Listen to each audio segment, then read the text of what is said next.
Okay. Hello and happy day. Welcome to Leveraging Leads. Yes. I just went to a training yesterday on AI, and there was some technical difficulties. Things didn't start right on time. And it was a big event with like 3.4K people there, and I think it's all right. It's all right. And that is going to be our leveraging leads lesson. It's all right. But let's keep on beginning this thing. Happy day and welcome to Leveraging Leads. This is a safe space of support and enhancement to get leads, which are collaborators, referral partners, clients, customers, and even friends. Check out the pinned or ticking link to get on the email list. Let's make sure we have the right ticking link. Actually, I can see that we don't. It's Get Leads Thrive. Let me make sure I change that right now. There we are. Here's the one. Okay, here's the link. All right. And so let's see what else we need to do here. Um, you all, this is an action focused or action packed event. We're only here for 30 minutes, and we're going to tell you about how to create your powerful introduction so that you can actually create it. Yes. You're also going to get a weekly or not weekly. It's based on if you decide to sign into the form. You fill out the form, you get a database of all the leads that came through here and that people have completed the form. And also a visibility tip. So go ahead and get ready to put that information in that form, your powerful introduction. All right.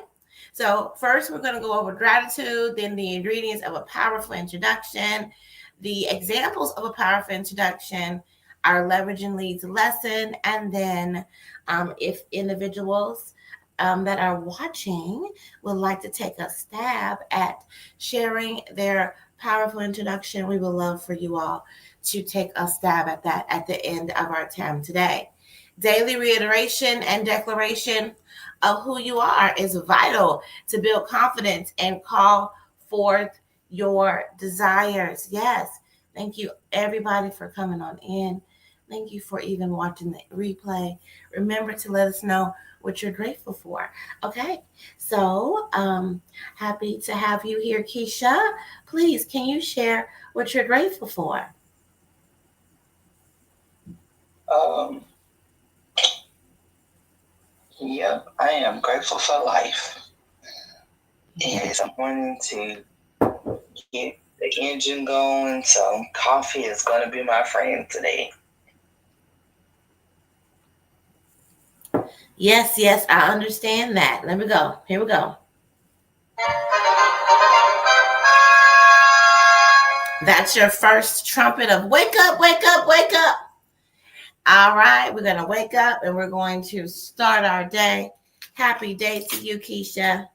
I am drinking, I'm drinking ginger and turmeric tea this morning. And that's what I'm going to be, how it's going to help me get myself going. All right. But I am grateful for, Day, please let us know what you're grateful for. And I am grateful for, let's see. Yes, I am grateful for my tea. I am grateful for um, wind down, winding down at night. I am grateful for decisions, being a person that can make decisions um, and know that I know what I need to do. Yeah, without much. I don't have. For me, it doesn't take much. It's just like, oop, okay, let me make this decision, you know, and I move right on to what I'm making. I move on from that decision fairly quickly. Very, very decisive person. All right, so here's my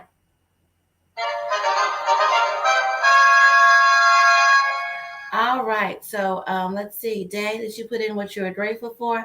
I'm grateful for practicing free will. Yes. Okay. Okay. You know what? You know what? Some people are not doing that. They don't even remember they have free will to practice. So thank you for mentioning that, Day. Thank you so much. Okay, so now let's go into our next thing, which is the ingredients of a powerful introduction. I hope that you got your pen and paper ready because now we're going to walk out the ingredients of a powerful introduction. It all begins with who are you? Yes, who are you? Ask yourself that question. It is one of the most powerful and amazing questions you can ask yourself daily.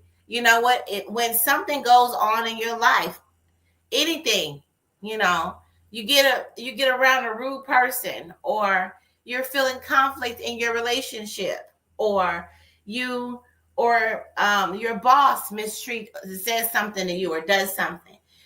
The question is not to even deal with this problem that you have with this situation, right? That conflict. The thing you should do is ask yourself, who am I? If you ask yourself, who am I? Then you're going to be like, wait a minute, I am this. So this situation that happened to me is not pleasing to me.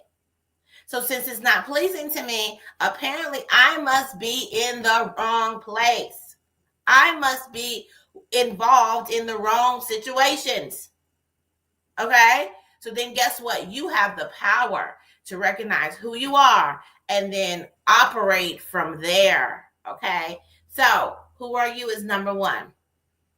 Number two is what do you do? That's the next thing. What do you do?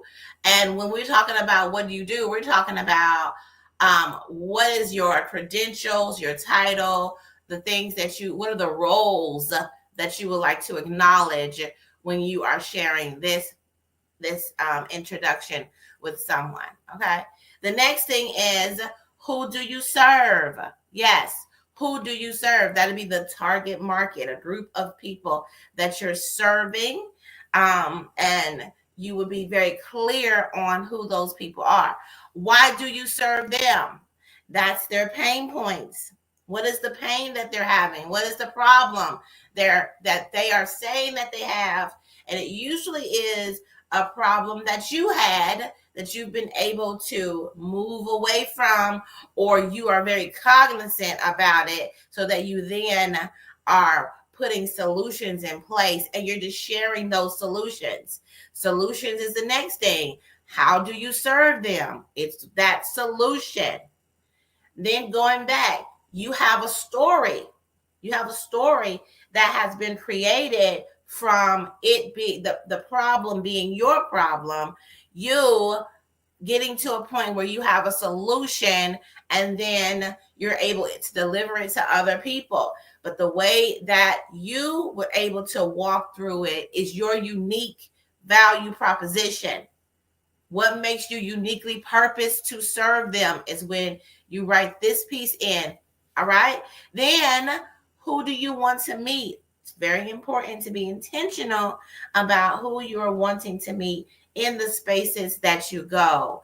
I actually think it probably is best to make sure that you're very clear as you are moving here and there and doing different activities. Be clear on who you want to meet, because why are you going places where you don't want to meet the people you want to meet? Right? Anyway, then the next thing is, how do they connect with you? How do you nurture that relationship? You nurture that relationship by telling them the destination. You got to tell somebody where they're going to continue to be nurtured by you. Okay. So those are the ingredients of a powerful introduction. And now we're going to get an example of that from Keisha. Keisha, please share your powerful introduction. Good morning. I am the Keisha Johnson. I am a loyal, grateful, Silly connoisseur of light, love, and laughter. I want to meet that person who has not traveled outside of their state, but has big dreams or has never had a dream and need to know a good place to go. I would love to talk to them because most Americans leave about $3 million worth of PTO on the table every month for the corporation which they work for because they don't take their time off. So let's get you off. Let's get you rested. Let's get you away and get you on a masterpiece vacations. Um, you're going to reach me at www.masterpiecevacations.com. Let me do all the work so you can do all the play. Thank you. Yes, Keisha. Amazing, powerful introduction. Thank you for coming through, and you know, advocating for me to get out and play. You know, I like that. I want that. Okay. Let me share my powerful introduction. First, let me acknowledge Guided here in the space. Please let us know what you're grateful for, Guided. Keisha, you got anybody over there who wants to share what they're grateful for? So no one has put in it. Okay, all right. So let's check the other channels. Let's check. Nope, nobody yet. So please let us know what you're grateful for. We would love to hear it. We really would. It's amazing. Okay, great. Guided said, grateful for purpose. Come on through, purpose.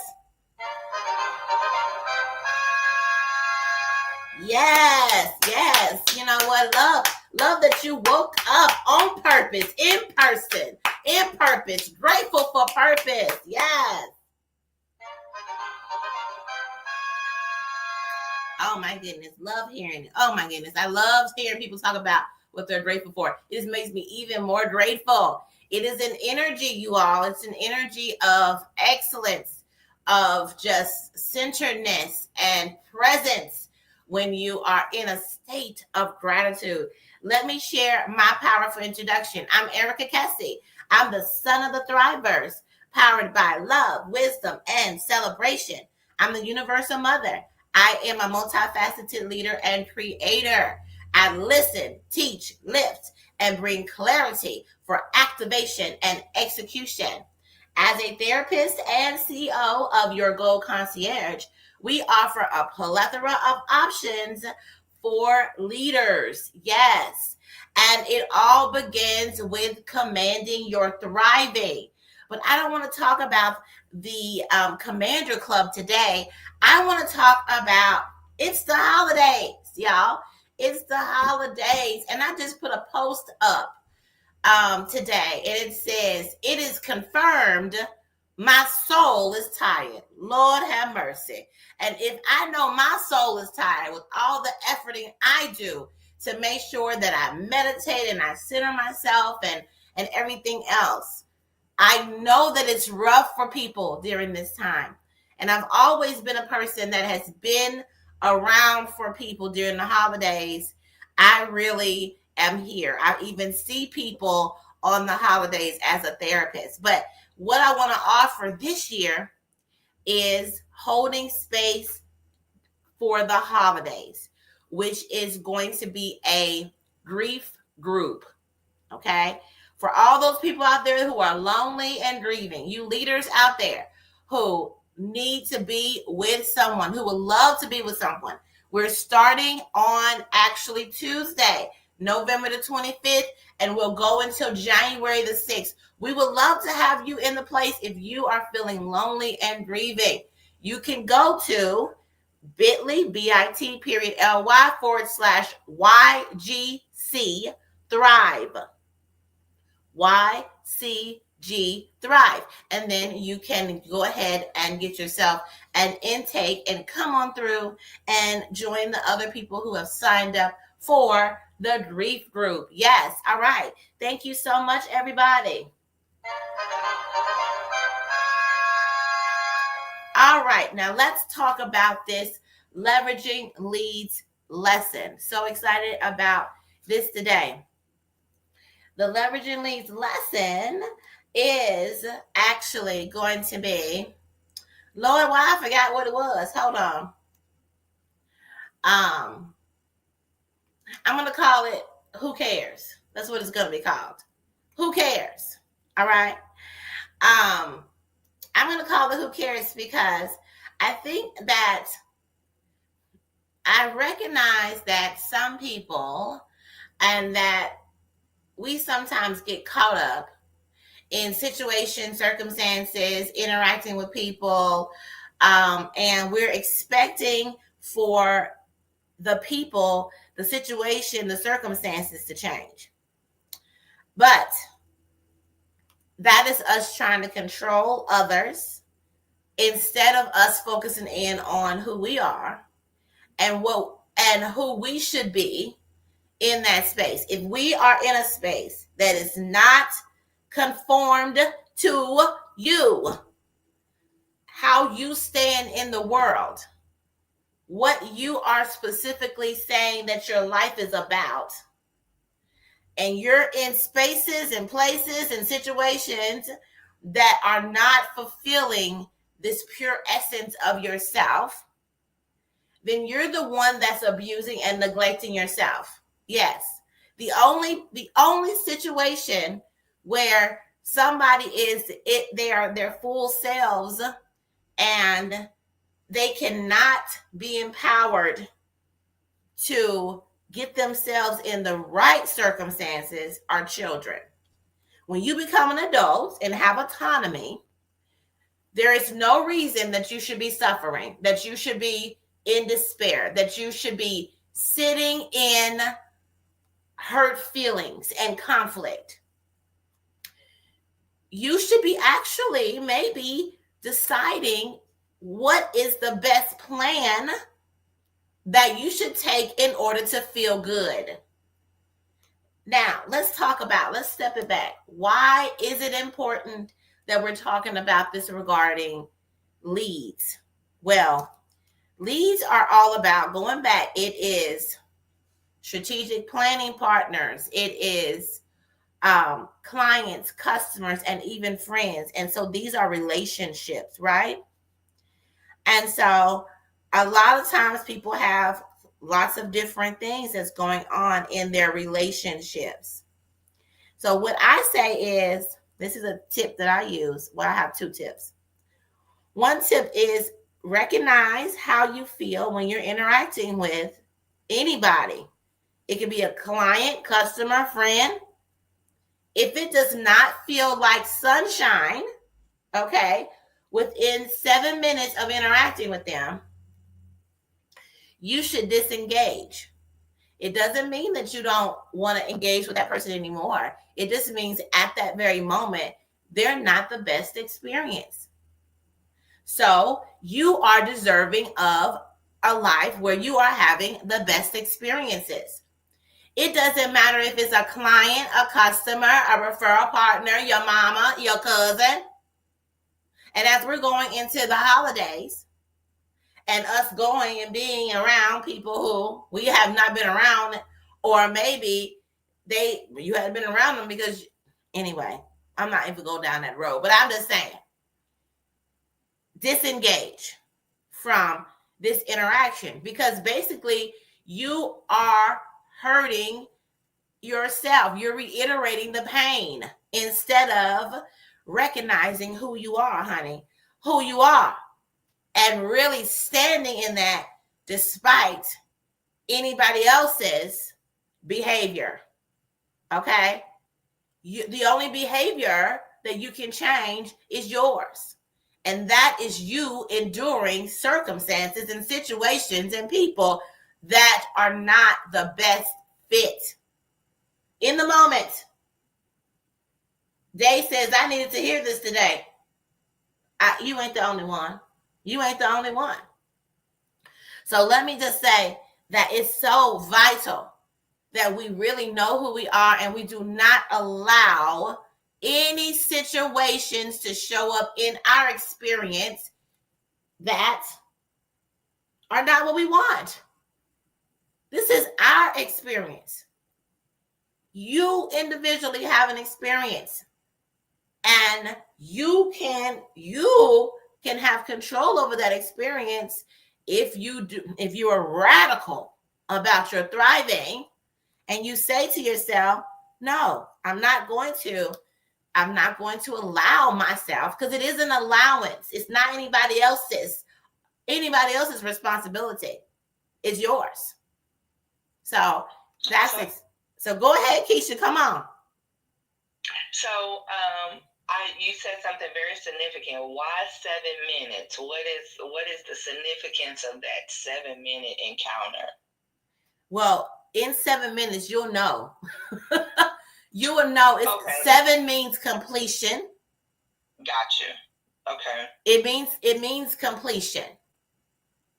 And so, and also sometimes when you go in the situation, you're kind of blindsided and you have to think, because basically the thing happens is you're going to do what you normally do with your trauma reaction interacting with somebody. So the goal is to recognize, oh my God, I'm triggered. I'm triggered. Oh, okay.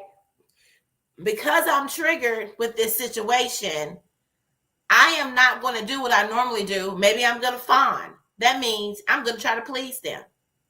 Or maybe I'm going to fight. I'm going to start arguing with them. Or maybe I'm going to run from the situation, and you haven't even recognized the reason that you're running. You just a runner, okay? And then maybe you say, you know what, you just kind of check out in your mind, which is flopping. And then so there's all these reactions. What I'm saying is, in order to get back centered into who you are, disengage from that experience. That should be your first thing, is to disengage so that you can get back to yourself, because they just blindsided you with circumstances that was not feeling real warm and comforting and beautiful, and they're not being an experience that you want. So you go gather yourself. All right. Yeah, no, I know you're very intentional when you talk about numbers. So I know, it's like a 30, like a 10 in CPR. You don't come off the chest for 10 seconds to check a pulse, because that, there's a scientific thing. So I knew spiritually it was completion, but I didn't know if you had a reason why you chose, why 7 was the number. Yeah. It means completion. That's why. And I have recognized myself to be in circumstances. It actually does. So 7 is the maximum amount of time that I'm willing, and that people should be willing to endure anything that is not a circumstance.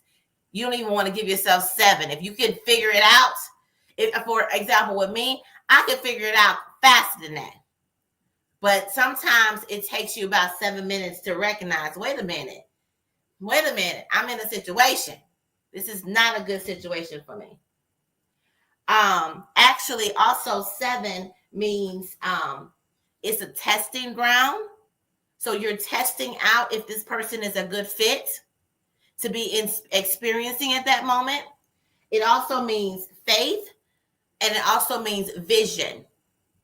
Is this person taking you to your vision? Is this the vision of how you would like your interactions to be? So that's what I mean. Yeah. Awesome. And then Day says, I don't think I need the full 7 minutes. Great. You don't have to do the full 7 minutes at all. That's the maximum amount of time that I am willing, and I feel like anybody should be willing to endure somebody else. Yeah. So, what are your thoughts? That's my thoughts were definitely spot on. You find whatever your time limit is. You have that. We got that intuition that says this is not good for us and it's uncomfortable. And if you can assess your uncomfortability immediately, remove yourself, then you want to say, okay, so that's the hot zone, right? Yes. Step into the warm zone and be like, what do we need? Are we doing the right thing? And then we get back in the cold zone and be like, all right, that wasn't good for me. Next time I need to do this. Now we're in the strategic planning of a situation like that. So yeah. Oh, they said, sometimes I know before they even start talking. Yes. So we sometimes, and I love that you said that. Sometimes you do know before they even start talking, but you let yourself be so, because you're so accustomed to letting them interact. Because imagine if they came up on you and you was like, which actually I have done that. Some people, anyway. But I know that other people are not this willing, because this takes a radical stance. People not gonna like you if they already in a mood. They already not a good experience, and you say, they not gonna. They not gonna like you for real after that, because if you just blocking them, be like, nope, you're not coming here with that. That's gonna make it even, like, it's gonna be in a situation where they're going to feel rejected or whatever else, but that's not your business. Your business is you. Your business is how you feel. Period. All right. So you all, that's our time today. Thank you so much for being here, listening in. And for those who listen to the replay, I'm so happy that you were able to do that. Create a thriving rest of your day. Bye-bye. Bye.